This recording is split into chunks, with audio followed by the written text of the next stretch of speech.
J'aime le noir et blanc déjà dans la mode, dans le design, dans le mobilier, parce que je suis à l'aise aussi avec finalement ces deux teintes que sont le blanc et le noir. Mais c'est vrai que dans mon travail artistique, c'est un peu aussi devenu ma marque de fabrique, le noir et blanc.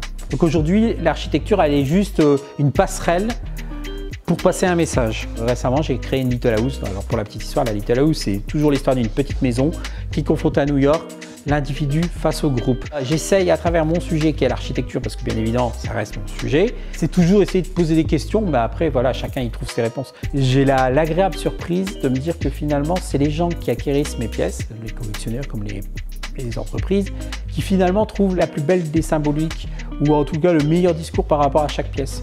C'est eux qui me disent, bah voilà, finalement cette œuvre, elle représente ça, ça, ça, ça. Parce que moi quand je la dessine, quand je la réalise, c'est juste une émotion, je couche quelque chose sur le papier, mais de manière un peu instinctive.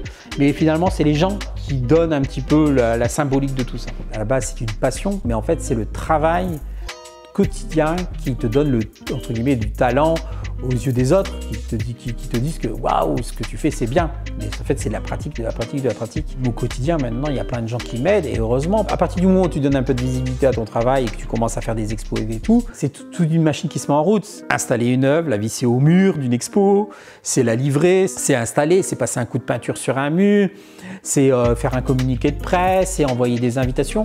Et ben, quand il y a plein d'amis ou plein de connaissances qui peuvent t'aider, de soutien, voilà, de logistique, bah c'est chouette pour que toi tu puisses te reconcentrer sur l'essentiel de ton travail qui est de dessiner.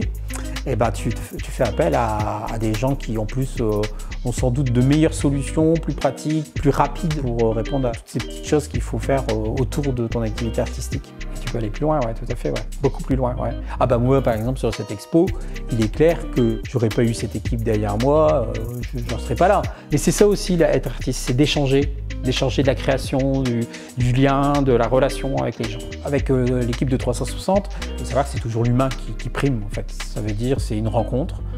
Parce que la personne qui a vu mon travail se dit tiens, ça peut être intéressant de voir interpréter notre image par Vincent. Et là pour le coup avec 360 c'est de se dire bah tiens, est-ce que tu peux nous interpréter à ta manière nos locaux, notre bâtiment qui est en plus très beau, très architectural, qui est un peu comme la proue d'un navire, un paquebot qui arrive comme ça, qui va pénétrer la rue. À partir du moment où on a un bâtiment intéressant, des gens qui sont plutôt chouettes, bah, on a envie de collaborer ensemble. J'ai réalisé ce dessin et puis après il se tisse un lien d'amitié professionnelle.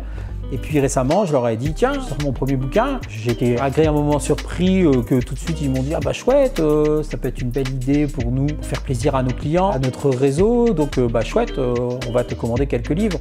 Et ben pour l'artiste que je suis, c'est touchant de savoir que j'ai réalisé leur façade, qu'on la retrouve sur le bouquin. C'est une amitié professionnelle, j'oserais dire. Là, il y a vraiment un lien qui se tisse comme ça avec le temps.